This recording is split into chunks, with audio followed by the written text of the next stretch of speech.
मागील 2 वर्षापासून तळागाळातील लोकांच्या समस्या शासन दरबारी मांडून आपल्या चॅनलच्या माध्यमातून सामान्य जनतेला न्याय दिला.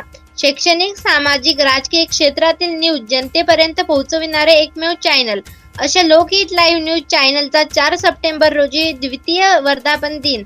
या लोकहित लाईव्ह न्यूज चॅनलला द्वितीय वर्धापन दिनाच्या हार्दिक शुभेच्छा.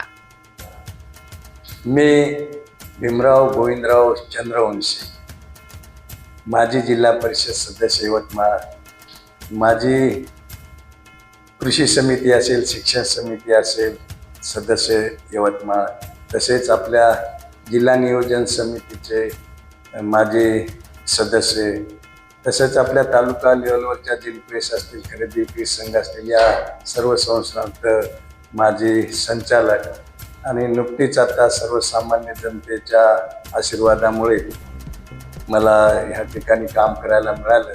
आमची प्रसिद्ध अशी उमरखेड कृषी उत्पन्न बाजार समितीचे संचालक म्हणून ह्या ठिकाणी प्रतिक्रिया देत असताना खरं पाहिलं ज्याच्या नावातच विजय आहे आणि कदम कदम बढायचा. फक्त 2च वर्ष झाली, मला खूप आनंद झाला.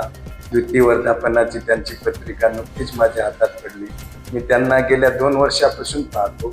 आमचा इकडं फार हिंगोली कल्ला भाग असेल, पुसद कल्ला भाग असेल, महागाव असेल, त्या ठिकाणी हदगाव नांदेड कल्ला भाग असेल, तर या ठिकाणच्या जनतेचे जे प्रश्न असतील, विशेषतः मूलभूत प्रश्न, त्या प्रश्नावर अतिशय प्रखरतेनं त्या ठिकाणी त्यांचं लिखाण असते आणि अन्याय अत्याचाराच्या विरोधातलं त्यांचं लिखाण मनाला त्या ठिकाणी खूप भावून जाते. मग आमच्या भागातल्या वसंत सहकारी साखर कारखान्याच्या चालू होण्याच्या दृष्टिकोनातून त्या ठिकाणी बातम्या असतील, शेतकऱ्यावर जे संकट कोसळलं त्या ठिकाणच्या बातम्या असतील, आमच्या भागातला धार्मिक, शैक्षणिक, आर्थिक, शेतीविषयक प्रत्येक प्रकारला त्यांना खूप अभ्यास आहे आणि त्यांची पत्रकारिता म्हणजे एक जागरूक अशी पत्रकारिता आहे.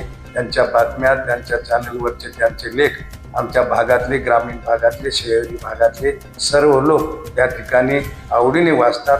अनेक प्रश्नांची त्यांच्या बातम्यामुळे उकल झालेली आहे, अनेक प्रकरणाला वाचा फुटलेली आहे, अनेक प्रकरणं त्यांच्या बातम्यामुळे त्या ठिकाणी निकाली लागली आहेत. त्यांचा येणारा जो होऊ घातलेला 2रा वर्धापन दिन आहे, त्या वर्धापन दिनाला मी माझ्या पूर्ण चंद्रवंशी परिवारातर्फे आणि आमच्या दत्तात्रय प्रभू संस्थानचं उपाध्यक्षपद असल्यामुळे आमच्या श्री दत्तात्रय प्रभू संस्थानच्या वतीनं हार्दिक शुभेच्छा देतो. धन्यवाद.